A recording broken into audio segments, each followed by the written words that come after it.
안녕들 하셨습니까? 오늘 안식일에 우리 함께 나눌 말씀은 누가복음 18장 18절부터 나오는 말씀입니다.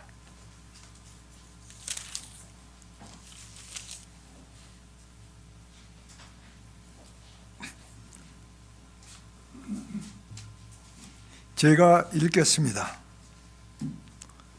어떤 관원이 물어 가로되 선한 선생님이여 내가 무엇을 하여야 영생을 얻으리이까? 예수께서 이르시되 네가 어찌하여 나를 선하다 일컫느냐? 하나님 한 분 외에는 선한 이가 없느니라. 네가 계명을 안 하니 간음하지 말라, 살인하지 말라, 도적질하지 말라, 거짓 증거하지 말라, 네 부모를 공경하라 하였느니라. 여짜오되 이것은 내가 어려서부터 다 지켰나이다. 예수께서 이 말을 들으시고 이르시되 네가 오히려 한 가지 부족한 것이 있으니 네게 있는 것을 다 팔아 가난한 자들을 나눠주라. 그리하면 하늘에서 보화가 네게 있으리라.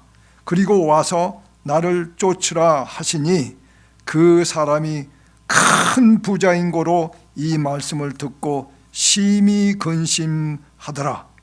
예수께서 저를 보시고 가라사대 재물이 있는 자는 하나님의 나라에 들어가기가 어떻게 어려운지 약대가 바늘기로 들어가는 것이 부자가 하나님의 나라에 들어가는 것보다 쉬우니라 하신대 듣는 자들이 가로되 그런즉 누가 구원을 얻을 수 있나이까? 가라사대 무릇 사람의 할 수 없는 것을 하나님은 하실 수 있느니라. 이 누가복음에는 어떤 관원이라고 나왔습니다. 그런데 마태복음에는 어떤 사람이라고 그렇게 되어 있습니다. 그리고 마가복음에는 한 사람이 달려와서라고 이렇게 얘기를 했습니다. 그러니까 이 이야기는 마태복음, 마가복음, 누가복음 이 세 군데 동시에 나와 있습니다.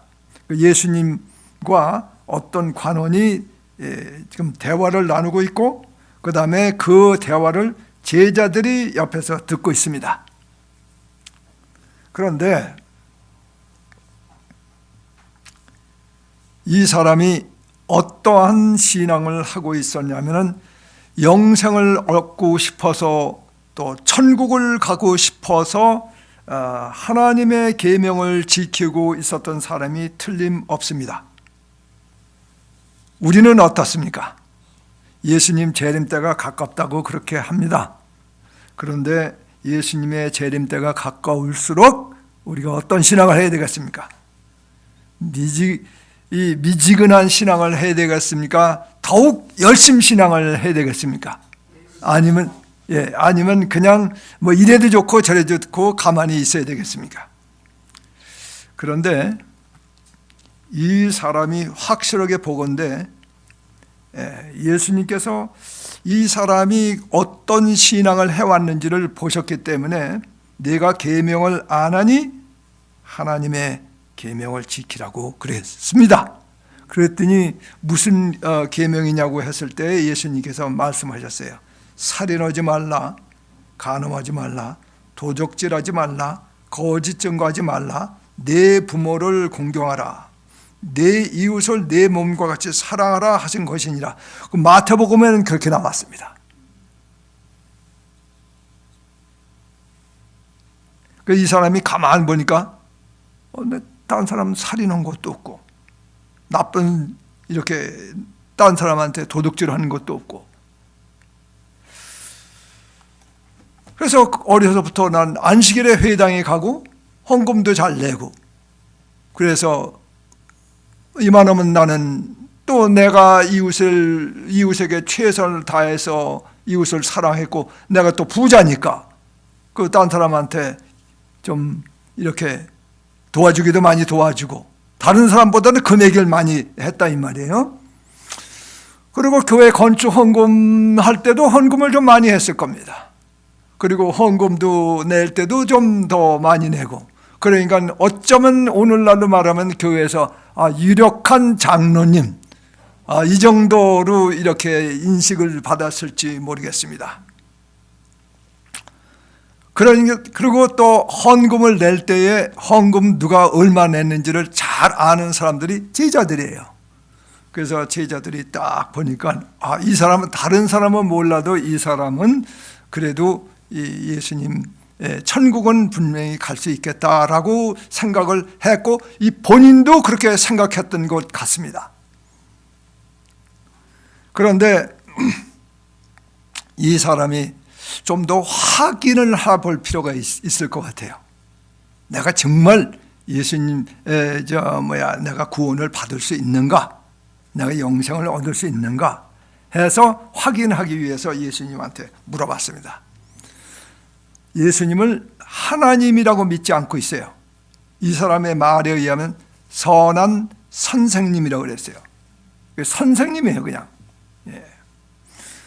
내가 무엇을 하여야 영생을 얻으리까? 예수께서 말씀하시기를 네가 계명을 다 지켰다고 하는데 한 가지 부족한 것이 있다 그랬어요. 그 한 가지 부족한 게 뭘까요? 이 한 가지 부족한 것은 정말 이 사람을 구원을 못 받게 합니다. 이 한 가지는. 예수님께서 오늘 우리에게 이렇게 안식일날 와서 예배를 드리고 하는 우리에게 하나님께서 우리가 천국을 가고 구원을 받고 영생을 얻고 싶은데 예수님이 너에게 한 가지가 부족하다라고 얘기하시면은 여러분 어떻게 하시겠습니까? 그 한 가지가 부족하기 때문에 나 하늘나라 들어갈 수 없다라고 얘기하시면은 어떻게 하시겠습니까? 우리가 지금 눈을 뜨고 성경을 펴서 예수님께서 무슨 말씀을 하셨는지를 배워야 됩니다. 예수님 오시기 전에, 오늘 우리가 숨을 쉬고 있을 때 혹은 의식이 있을 때 우리가 치매 걸리면은 정신이 오락가락해서 무슨 얘기인지 몰라요. 그래서 우리가 정신이 맑을 때, 젊을 때, 호흡하고 있을 때 하나님의 말씀을 봐야 되겠습니다. 그런데 예수님께서 한 가지 부족한 것이 있다라고 말씀하시면서 내 소유를 팔아, 다 팔아, 가난한 자에게 주고, 그리고 그리하면 하늘에서 너에게 보화가 있으리라. 그리고 와서 나를 따르라. 이렇게 초청까지 하셨습니다. 그런데 다른 누가복음 말고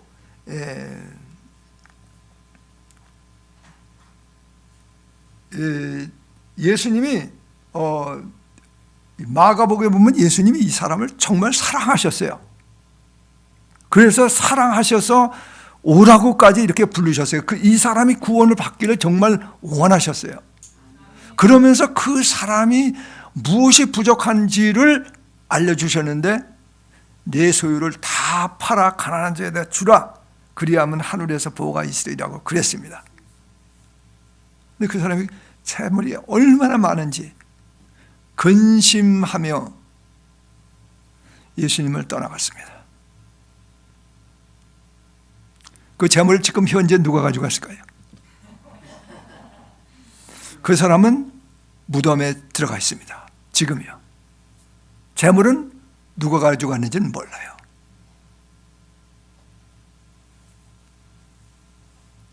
그런데 예수님께서 그 사람을 보시면서 하시는 말씀이 부자가 천국 들어가기가 얼마나 어려운지 약대가 바늘귀로 들어가는 것이 더 쉬우니라. 약대가 바늘귀로 정말 들어갈 수 있습니까? 불가능해요. 그런데 그게 더 쉬운데, 그것도 불가능인데 어떻게 부자가 천국에 들어갈 수 있겠습니까? 가능한 얘기에 못 가능한 거예요. 불가능해요. 그러면 예수님께서는 부자는 천국에 들어갈 수 없다 그랬으니까 우리 부자 되면 안 되겠습니다. 천국 갈 사람들은. 아멘이에요? 우리가 하나님의 말씀을 읽을 때 정말 조심스럽게 공부를 해야 됩니다. 하나님의 말씀을 그냥 이렇게 했으니까 이렇게 해야 되겠다, 행동으로 옮기면 참 위험합니다. 왜냐하면 이 누가복음 18장 그 다음 장은 몇 장일까요? 19장. 19장에는 이런 말씀이 있어요. 예수께서 여리고로 들어가시더라. 삭개오라 이름하는 자가 있으니 세리장이요 또한 부자라 그랬습니다. 부자예요. 삭개오가 부자입니다. 근데 삭개오는 구원을 받았어요. 근데 어떻게 조금 전에는 부자가 천국에 들어가는 것이 불가능하다라고 얘기를 해놓고 이번에는 부자가 세리장이요, 그 사람이 구원을 받았어요. 그러고 보니까 부자가 천국 들어가는 방법이 있긴 있는 것 같아요. 그렇죠? 예. 그런데 어떻게 그게 가능한지를 예수님께서 힌트를 주셨어요. 이 제자들이 예수님께서 하는 말, 예수님과 제자들이 함께 가는데 어떤 관원이 와서 엎드려서 예수님한테 절을 하면서 질문한 내용을 듣는 거예요, 옆에서. 그런데 제자들이 딱 보니까 부자가 천국에 들어가는 것이 약대가 바늘기로 들어가는 것이 더 쉽다고 하시는 말씀을 들으면서 깜짝 놀랐어요. 왜 깜짝 놀랐을까요? 예? 네. 이 제자들이 볼 때에 안식일에 회당에 가고 11조도 다른 사람보다 더 많이 내고, 그리고 이웃에게 덕을 많이 베풀고, 오늘날로 말하면 참 교회의 기둥 역할을 하고 있고, 교회 건축도 하고, 참 누가 보더라도 이 사람은 구원받을 만한 사람 같은데 예수님이 하시는 말씀이 부자가 천국 들어가는 것이 불가능하다고 이렇게 말씀하셨어요. 그러니까 깜짝 놀라는 거예요. 왜냐하면 그러면 가난한 우리는 그럼 구원 못 받는 거 아니야? 이런 생각이 드는 거예요. 그게 제자들의 신앙관입니다. 그리고 이 부자 관원의 신앙관이에요. 그런데 이 불가능한 것을 어떻게 구원을 받는지, 어떻게 영생을 얻는지 예수님께서 힌트로 말씀하셨어요.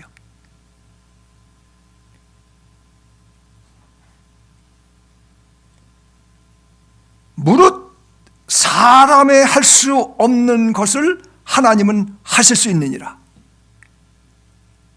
우리가 구원을 받는 것은 사람의 노력이나 정성으로 되는 게 아니에요. 예수님께서 분명히 말씀하셨어요. 구원은 사람의 노력, 정성으로 되는 게 아니고 열심으로 되는 것도 아니고 하나님의 계명을 열심히 지켰기 때문에 된 것도 아니고, 구원은 하나님께서 선물로 주시는 것이다. 그 하나님께서 하시는 거예요. 그래서 제가 오늘 예수님께서 하신 말씀을 좀 살펴봤습니다. 성경을 이게 좀 이렇게 넓게 좀 볼 필요가 있어요. 마태복음 15장 19절과 마가복음 7장 21절에 나오는 말씀인데, 제가 마가복음 7장 21절을 읽겠습니다. 혹시 성경 있으시면 마가복음 7장 21절을 찾으시기 바랍니다. 예수님께서 이런 말씀하셨어요. 속에서 곧 사람의 마음에서 나오는 것은 악한 생각, 곧 음란과 도적질과 살인과 간음과 탐욕과 악독과 속임과 음탕과 흘기는 눈과 회방과 교만과 광패니, 사람의 속 마음속에서 나 악한 생각이 나온다고 말씀하셨습니다. 누가 볼 때 그렇습니까? 누가 볼 때? 하나님이 볼 때, 예수님이 볼 때 우리 마음의 생각을 보니까 생각 자체가 항상 악해요. 근데 우리는 멀쩡해. 나 그렇게 행동으로, 내가 볼 때 행동으로 전혀 흠도 없고 점도 없고 전혀 내가 문제가 없는 사람으로서 교회에 나가서 착한 생활을 할 수 있고, 교회 아니더라도 사회에 나가서 우리가 착한 생활을 하면서 신앙생활을 할 수 있습니다. 창세기 6장 5절에는 여호와께서 사람이 죄악이 세상에 관영함과 그 마음의 생각의 모든 계획이 항상 악할 뻔임을 보시고 그랬습니다. 여러분들의 마음속에 어떻습니까? 악한 생각은 없습니까? 하나님께서 우리의 무엇을 보시냐면은 생각의 계획을 보세요. 생각의 계획. 우리 가만히 생각해 조용히 가슴속에서 마음속에서 떠오르는 생각이 항상 이웃을 사랑하고 이웃을 위하여 봉사하고 정말 이웃에 정말 잘되고 나는 망해도 괜찮다고 하는 생각을 가지고 있는지, 아니면 나도 모르게 누가 내 자존심을 건드리면 분노가 올라오는지, 우리 마음속에 뭐가 들어있는지는요 찔러보면 알아요. 건드려보면 알아요. 평소에는 잠자고 있어요. 그래서 없는 것 같아.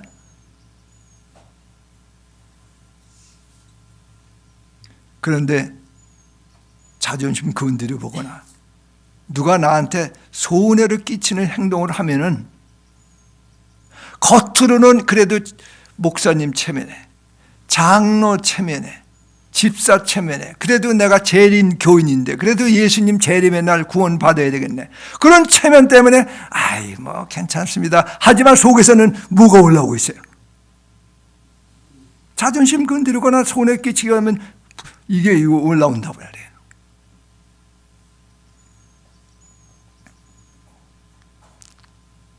그래서 로마서 8장 7절에는 육신의 생각은 하나님과 원수가 되나니 하나님의 법에 굴복지 아니할 뿐 아니라 할 수도 없습니다. 우리 원수 정말 사랑할 수 있습니까? 원수 사랑 못합니다. 우리는 원수를 사랑할 수 없게 태어났습니다. 그게 우리입니다. 우리가 계명 10계명 열심히 지켰다고 해서 구원받는다고 생각하면 그것은 이 부자 관원처럼 큰 착각입니다.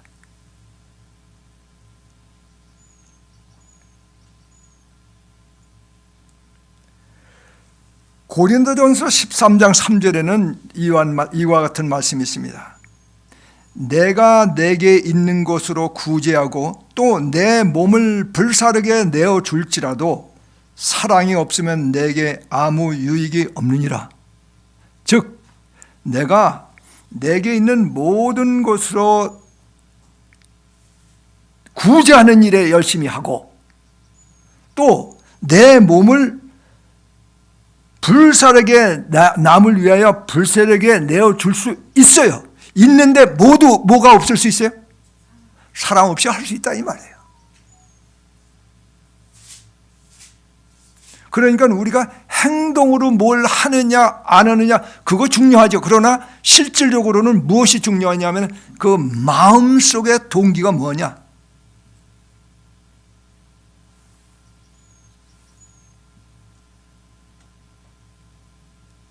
우리가 이렇게 태어났습니다. 우리가 이런 사람입니다. 왜 우리가 이런 사람이 되었고 우리가 왜 하나님의 계명에 하나님의 생각과 반대로 되는 원수가 되는 그런 생각을 가지고 태어났을까요? 누구 때문일까요? 로마서 5장 18절 한 범죄로 모든 사람이 정죄에 이른 것 같이 로마서 5장 19절 한 사람의 순정치 아니함으로 많은 사람이 죄인 된 것 같이 우리가 이렇게 죄인 된 것은 누구 때문에 그랬다고 했냐면 성경에는 아담 때문이에요. 아담의 불순종으로 인하여 우리 모두가 이렇게 죄인이 되었습니다.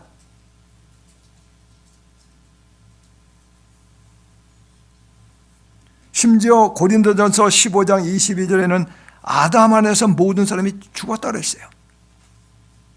우리 모두는 영원한 생명을 가지고 있지 않습니다. 태어날 때부터 영원한 생명을 가지고 태어난 사람이 없습니다. 그래서 성경은 죽었다고 그래요. 아담이 범죄함으로 아담이 영원한 생명을 잃어버렸습니다. 당신이 가지고 있지 않은 생명을 자식한테 줄 수가 없는 거예요.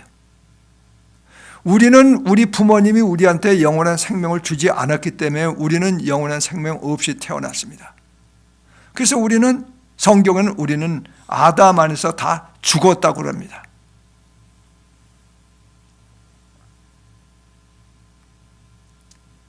로마서 3장 20절에는 그러므로 율법의 행위로 그의 앞에 의롭다 하심을 얻을 육체가 없나니 율법으로는 죄를 깨달음이니라. 우리가 율법을 열심히 지켜서 하나님 앞에 의롭게 될 수 있다 없다? 있다 없다? 없다. 성경에 분명히 그렇게 나와 있어요. 갈라디아 2장 16절 율법의 행위로서는 의롭다 함을 얻을 육체가 없느니라.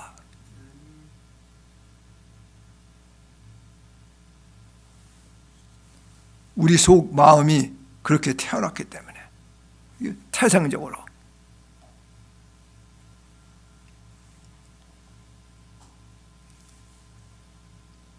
그런데요, 우리 노력으로는 안 되죠? 태어날 때부터 그렇게 됐으니까 구원받을 수 없습니다.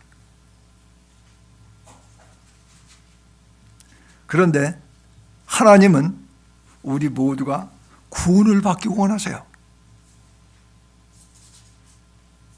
디모데전서 2장 4절 하나님은 모든 사람이 구원을 받으며 진리를 아는 데 이르기를 원하시느니라.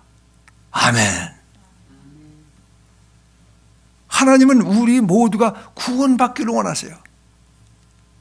그래서 하나님께서 우리를 구원해 주기 위하여 아담이 범죄한 이후에 그 아담과 그 후손 모두가 구원을 받기 위해서 하나님께서 하신 일이 있어요.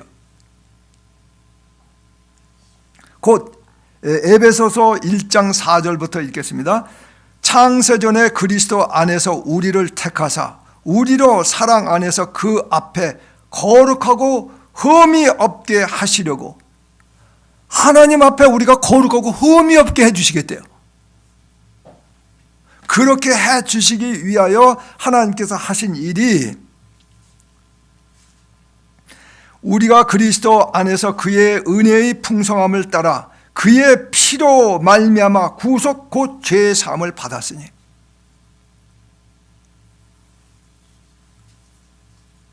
하나님께서 예수 그리스도를 이 땅에 보내주셔서 십자가에 돌아가게 하심으로 우리 모두를 이미 용서하셨어요.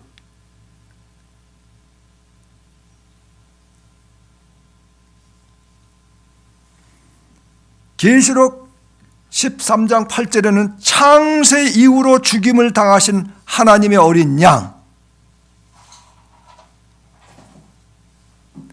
이 아담이 930살까지 살았습니다. 그 사람이 범죄하고 나서 선악과를 따먹고 나서 에덴 동산에서 쫓겨났습니다. 그 930년 동안 살면서 어떤 신앙을 했을까요? 열심히 내가 하나님의 계명을 지켜야 되겠다라고 하면서 이렇게 하면은 예수님께서 다시 오실 때 나를 구원해 주겠지 하는 신앙을 했을까요? 아니면 여자의 후손, 하나님께서 보내시는 여자의 후손 메시아가 와서 나를 위해서 대신 벌을 받고 나를 위해서 대신 죽고, 그래서 내가 메시아를 믿으면 구원을 받는다 하는 희망을 가지고 살았을까요? 아담이 구원을 받는 방법은 오늘 우리는 그 방법을 택해야 됩니다.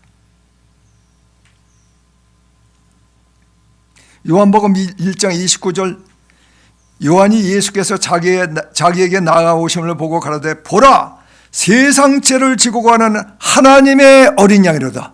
예수님께서 세상 죄를 지고 가는 하나님의 어린 양이라고 그렇게 외쳤습니다. 그런데 예수 그리스도께서 세상 죄를 지고 가시는 하나님의 어린 양, 십자가에 그의 피로 말미암아 우리가 구속 곧 죄 사함을 받았다고 했는데, 그걸 구체적으로 히브리서 9장 22절에는 다음과 같이 이야기하고 있습니다. 율법을 쫓아 거의 모든 물건이 피로써 정결케 되려니 피 흘림이 없은즉 사함이 없느니라. 히브리서 9장 14절에 12절부터 14절까지입니다. 제가 읽겠습니다. 염소와 송아지의 피로 아니하고 오직 자기 피로 영원한 속죄를 이루사 단번에 성소에 들어가셨느니라. 염소와 황소의 피와 및 암송아지의 죄로 부정한 자에게 뿌려 그 육체를 정결케 하여 거룩하게 하거든 하물며 영원하신 성령으로 말미암아 흠없는 자기를 하나님께 드린 그리스도의 피가 어찌 너희 양심으로 죽은 행실에서 깨끗하게 하고 살아계신 하나님을 섬기게 못하겠느냐?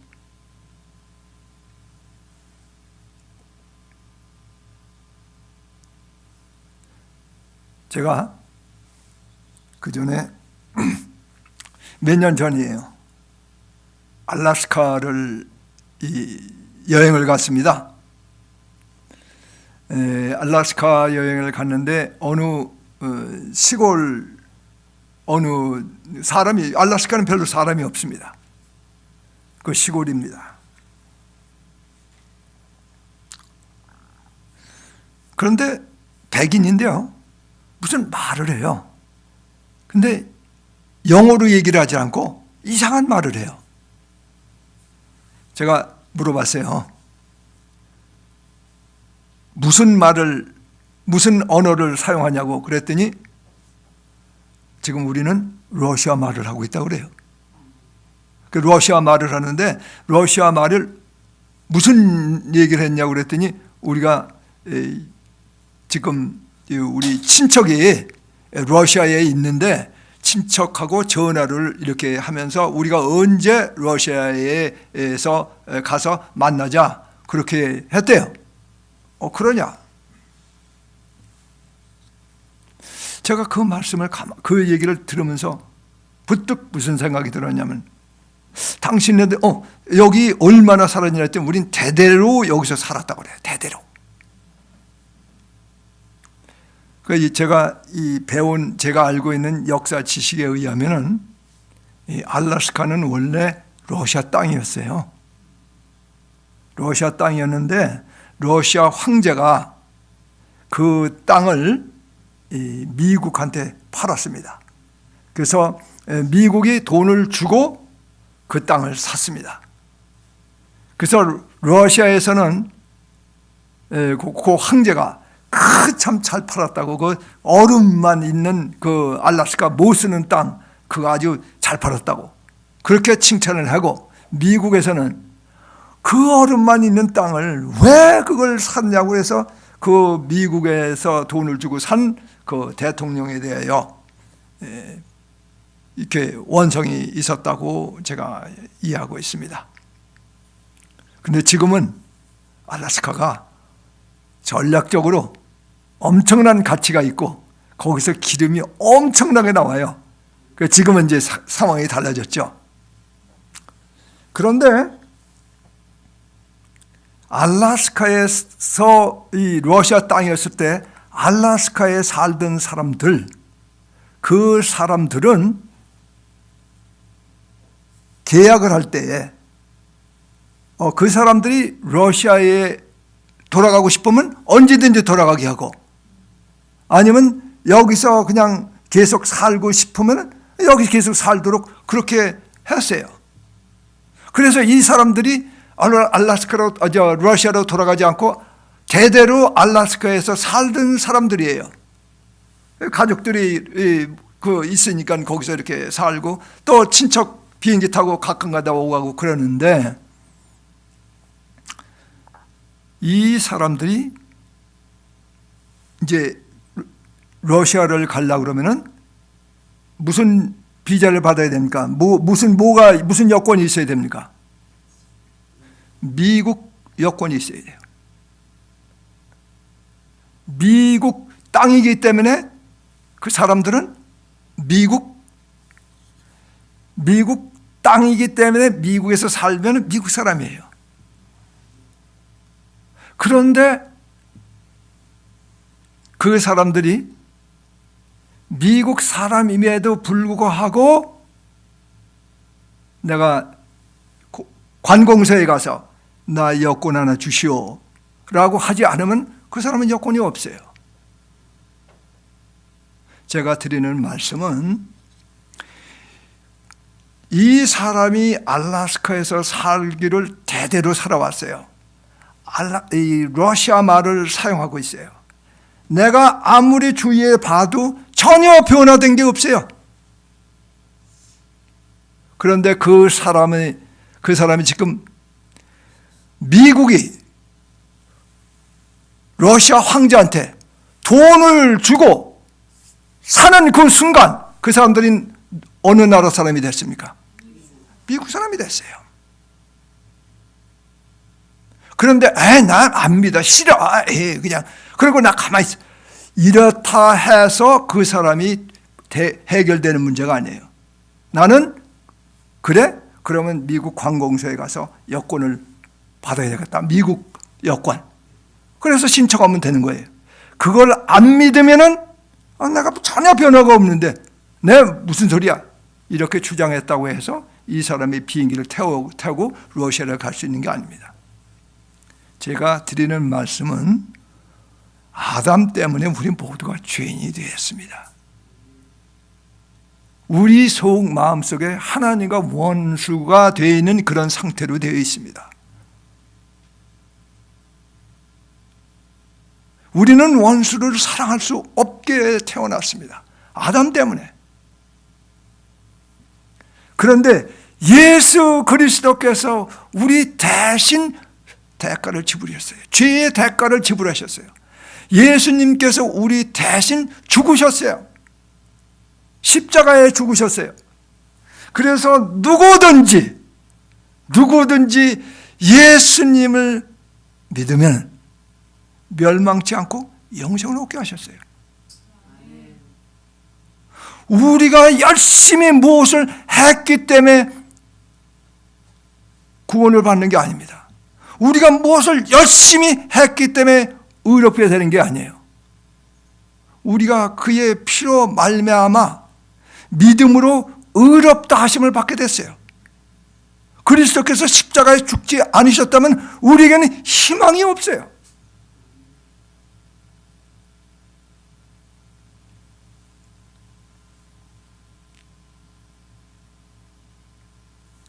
갈라디아 2장 16절, 제가 이 말씀 읽고 말씀을 마치겠습니다. 사람이 의롭게 되는 것은 율법의 행위에서 난 것이 아니요 오직 예수 그리스도를 믿음으로 말미암는 줄 아는 거로 우리도 그리스도 예수를 믿나니 이는 우리가 율법의 행위에서 아니고 그리스도를 믿음으로써 의롭다 함을 얻으려 함이라. 우리 모두가 예수 그리스도께서 우리를 위하여 이미 용서하셨고 죄의 사함을 하셨기 때문에 그 예수를 구주로 영접할 때 하나님께서 우리에게 성령을 부어주셔서 새 사람, 새 마음을 주시겠다고 약속하셨습니다. 예수를 믿어서 새 마음, 예수님께서 주시는 마음을 우리가 받아서 새 마음으로 기쁨으로 살아가는 우리 모든 성도들이 되시기를 바라면서 말씀을 마치겠습니다.